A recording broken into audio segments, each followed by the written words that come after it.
पूरी सभ्यता वो शोषण पे आधारित है। हाँ, बस विषमता का सिर्फ ये था कि एक विषमता जो आंख के सामने होती है, एक विषमता जो थोड़ा सा आप दूर कर देते हैं। उस समाज का मिजाज किसी भी तरह से लोकतांत्रिक था, मुझे ऐसा नहीं लगता। और रही बात एथेंस की, जो संबंध हमारा लिच्छवी गणतंत्र से है वही संबंध यूरोप का एथेंस की डेमोक्रेसी से है। यानी कि संबंध शून्य है, वो केवल मन का संबंध है, बनाया गया है। एथेंस को यूरोप ने उसी तरह से बाद में डिस्कवर किया जैसे आज हम चाहें तो हम वैशाली गणतंत्र को डिस्कवर कर सकते हैं। कोई संबंध नहीं है उनका। दरअसल जो मुझे डर लगता है राय साहब वो ये है कि जिसे हम एक सामान्य लोकतांत्रिक व्यवस्था मान के चलते रहे हैं और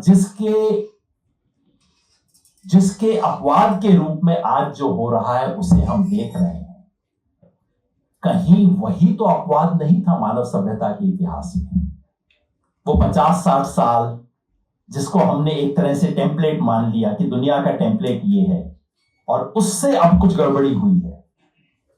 कहीं ये तो नहीं कि वो एक छोटा सा अपवाद था मानव इतिहास में, और अब जो हम देख रहे हैं वो कहीं एक नॉर्म होने जा रहा है, या नॉर्म था, पहले भी था और बाद में भी होगा। इन चीजों का डर लगता है मुझे ज्यादा, जिन चीजों पे सोचने की बेहद जरूरी है।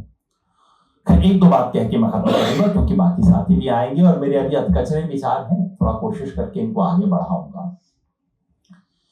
ये कहना कि भारतीय लोकतंत्र बुनियादी रूप से कमजोर था, और क्योंकि राय साहब की बात में वो आया और कई साथी कहते हैं कि देखिए ना, कांग्रेस भी तो ये काम किया करती थी, देखिए ना, पहले भी तो ये सब हुआ करता था, और पूंजी और सत्ता का संबंध भी कौन सी नई बात है।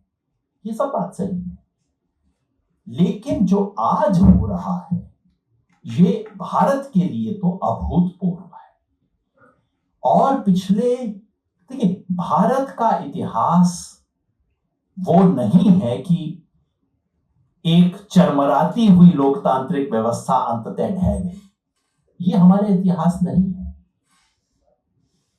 सच ये है कि भारत का लोकतंत्र पहले 70 साल में एक अप्रत्याशित सफलता की तरफ बढ़ा।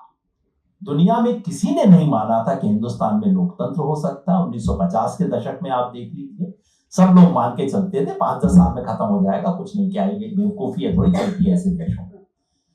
सच ये है कि भारतीय लोकतंत्र ने पश्चिम के लोकतंत्र की इबारत को छोड़कर एक नई इबारत बनाई,